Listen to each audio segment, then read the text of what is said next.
oferecer comodidade e rapidez, muitas pessoas que sonham comprar o primeiro carro ou então trocar por um novo, preferem fazer a negociação pela internet.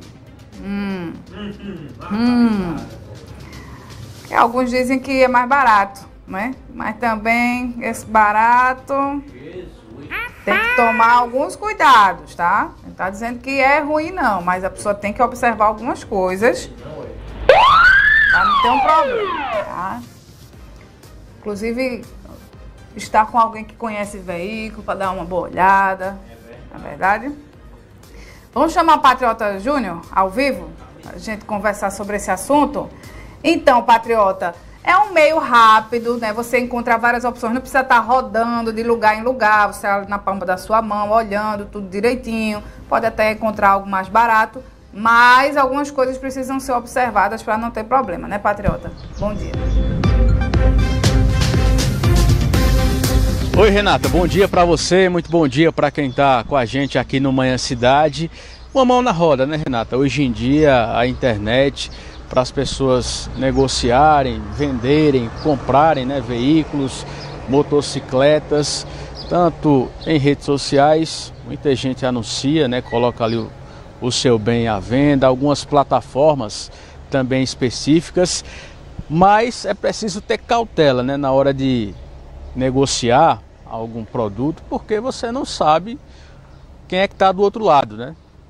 Não tem procedência, então você precisa ter toda a cautela do mundo para não sofrer nenhum tipo de golpe. A gente conversa agora sobre esse assunto com o Laudemiro Neto, que é especialista em segurança pública. Laudemiro, bom dia, bem-vindo mais uma vez à Rádio Cidade. Quando a gente fala de compra e venda, né, na internet, quais são as práticas delituosas mais comuns? Bom dia, Renata, bom dia a todos os ouvintes da Rádio Cidade. Pois bem, Patriota, é sempre interessante o cidadão ele ter atenção nas redes sociais, uma vez que diversos crimes podem ocorrer, desde a perspectiva do estelionato até mesmo um furto mediante fraude eletrônica, entre tantos outros. Então, aquele que se prostra a colocar seu veículo, seja ele um automóvel, até mesmo uma motocicleta, dentro desses aplicativos, precisam ter muito cuidado.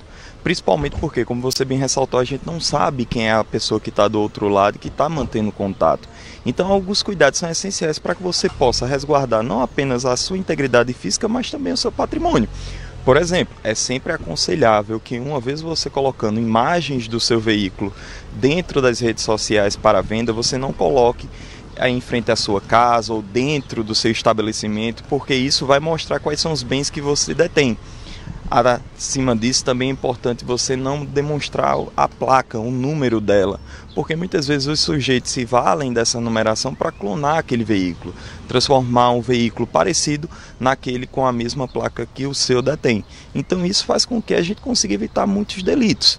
Também é sempre bom ressaltar que o sujeito que está a vender o veículo, ele não tem a obrigação de enviar o documento para aquele que está apenas pedindo informação. Isso acontece muitas vezes da seguinte forma: o sujeito ele pede aquele documento para tentar demonstrar que o negócio é verídico, que o veículo realmente está em dia, mas na realidade ele está criando um perfil fake e disponibilizando em outras redes o mesmo veículo daquela pessoa. E uma forma que ele tem de demonstrar que é proprietário é justamente quando questionado ele enviar essa documentação. Então o cidadão ele tem que ter todos esses cuidados para que ele possa guarnecer aí tanto sua propriedade como sua integridade. Quando houver, por exemplo, uma necessidade de condução daquele indivíduo para ver o veículo, tente marcar em um local público, um shopping center, um grande supermercado, para que você não venha a levá-lo até a sua residência. É um erro muito comum que as pessoas cometem no dia a dia, é chamar um indivíduo até a sua casa para que ele possa observar o veículo. Isso é um risco muito grande que pode ser evitado. Então, com essas dicas a gente consegue evitar muitas práticas delitivas que ocorrem no dia a dia que envolvem essas vendas online de veículos no geral. Observar também a plataforma no qual você está utilizando, se o usuário ali do outro lado é uma pessoa devidamente verificada, né? Não é uma conta fake. Isso tudo ajuda também antes de começar uma negociação. Exatamente, você tem aí dentro das redes um mecanismo muito bom para a segurança pública, que é o Instituto da Pesquisa. Então, a partir do momento que alguém entra em contato com você, se valendo de uma plataforma como esta, normalmente está lá o nome completo do sujeito. Então, uma dica bem rápida é você pegar aquele nome completo e jogar no Google. Fazendo uma pesquisa de menos de 2 minutos, você consegue identificar se aquela pessoa realmente é quem diz ser, ou até mesmo se aquela pessoa detém algum histórico criminal. Uma vez que as pessoas que estão sendo processadas, o nome fica disponibilizado pelos tribunais de justiça. Então, com isso, você consegue prevenir várias práticas delitivas também com essa simples pesquisa do histórico do sujeito, tanto na plataforma como nas redes como um todo. É que a pessoa pode consultar, Laudemiro? Chegou ao estágio, por exemplo, de um encontro, né, para observar o veículo. Como é que a pessoa pode consultar se aquele documento não é falso, ou se esse veículo não é clonado? Tem como? Tem sim, veja bem, a partir do momento, primeiro, com a identificação do sujeito, quando você detém o nome completo daquele indivíduo, basta você se dirigir até a plataforma do Google, colocar o nome completo dele, entre aspas, que tudo que estiver nas redes que tenha conexão com aquele nome vai ser disponibilizado para aquele que está a fazer a pesquisa. Então você consegue identificar qualquer pessoa pelo nome completo, bastando colocar o nome dele no Google com as aspas, tanto no início como no fim. Em relação à documentação, o que é importante, se você tem um documento em mãos, se por algum ventura o sujeito passou para você, escaneie o QR Code que você vai ter acesso a um dado que é original, que vai estar vindo normalmente aí do Detran. Então você tem uma confiabilidade para com aquele documento. Indo mais além, se o sujeito está desconfiando que aquele indivíduo ele não é quem ele diz ser, faz uma consulta na própria plataforma. Se ele já fez outros negócios, se ele já fez outras vendas, ou se ele até mesmo adquiriu bens dentro daquela plataforma. Normalmente a plataforma disponibiliza se aquela pessoa é um bom comprador ou um bom vendedor. E a partir disso você já passa a ter maior confiabilidade quanto àquela negociação, chamando sempre a atenção para o quê? Não saiam das suas casas, das suas cidades, para levar veículos a outras cidades, ou para ir comprar veículos em outras cidades. É uma prática também, infelizmente, do cotidiano que muitas pessoas acabam se expondo ao risco. Por exemplo, se eu entro em contato com uma pessoa e digo que quero adquirir aquele bem que está em volta ali de seus 8, 10, 15 mil na cidade do Recife, eu me dirijo até aquela localidade, eu estou dizendo àquela pessoa que eu tenho esse determinado valor para adquirir o bem. Então você pode acabar caindo aí no arapuca, onde você está adentrando uma verdadeira armadilha que muitos sujeitos praticam para pegar o sujeito e retirar aquele valor que ele está a aportar. Valores muito fora da realidade, né? Em uma faixa de preço totalmente diferente para aquele veículo. Essas condições muito vantajosas, a pessoa também deve desconfiar. Outra coisa, né? Apareceu um comprador para um carro meu que eu botei na internet, mas ele está oferecendo um valor bem acima do que eu estou pedindo ali.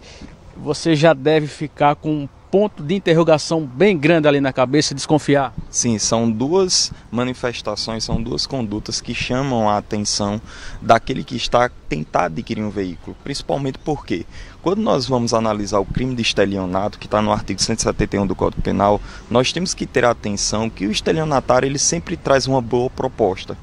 E aquele que está do outro lado da relação, observe essa proposta e acredite estar diante de uma barganha. No sentido de que, olha, eu estou com uma proposta aqui que é única e que ao adquiri-la eu vou estar tendo uma vantagem bastante expressiva. Então nós temos a tendência de sempre querer tirar vantagem diante de tais negociações, quando na realidade nós estamos sendo propriamente a vítima dessa relação.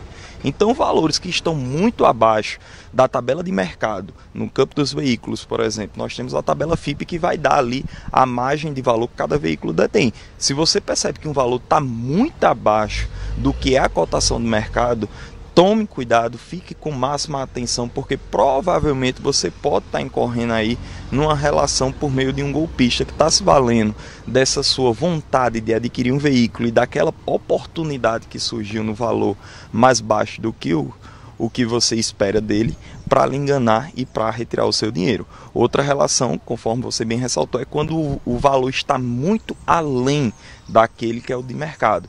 Isso muitas vezes o sujeito ele pega outras postagens que estão nas redes e atua como se fosse um intermediário sem a autorização daquele proprietário. Então, muitas vezes o sujeito ele adquire o bem, faz a transferência do valor respectivo e não recebe o carro, porque o carro não pertencia a ele, era de um terceiro. Ou muitas vezes o sujeito ele até consegue adquirir o bem pelo valor mais baixo e passa para aquele novo cliente, mas como eu citei, sem a autorização das partes, o que gera também aí uma ilegalidade, uma vez que você não pode vender algo que não lhe pertence, uma vez que assim você não é o proprietário. Pagamentos antecipados sem ter o bem em mãos, nem pensar. Nem pensar. E outra coisa, é sempre bom nós termos a atenção de utilizar mecanismos como o Pix, certo? O TED, para que a gente possa ter a documentação daquela transação.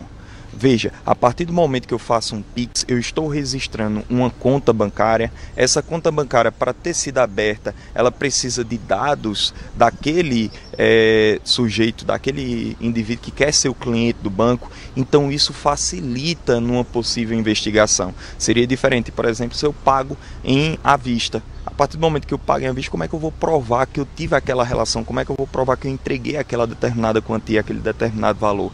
Então, sempre é interessante que você só faça transferências bancárias quando efetivamente você fechar a negociação, certo? Você observar o veículo, constatar toda a origem lícita dele, a partir daí você faz essa transferência de valores, mas sempre tentando fazer tudo em um mesmo ato, qual seja, ver o veículo, fazer a transferência, pegar o veículo e ir até o cartório para que você possa transferir essa propriedade.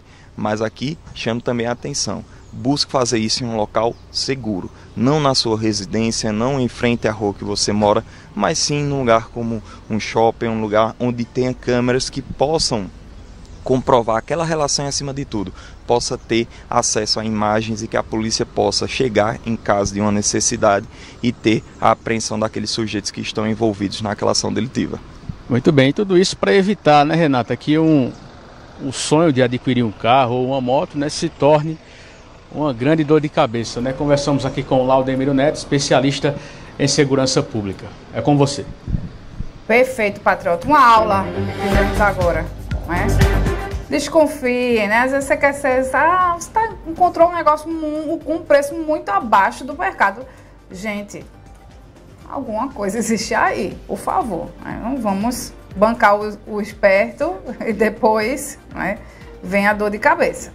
8h20.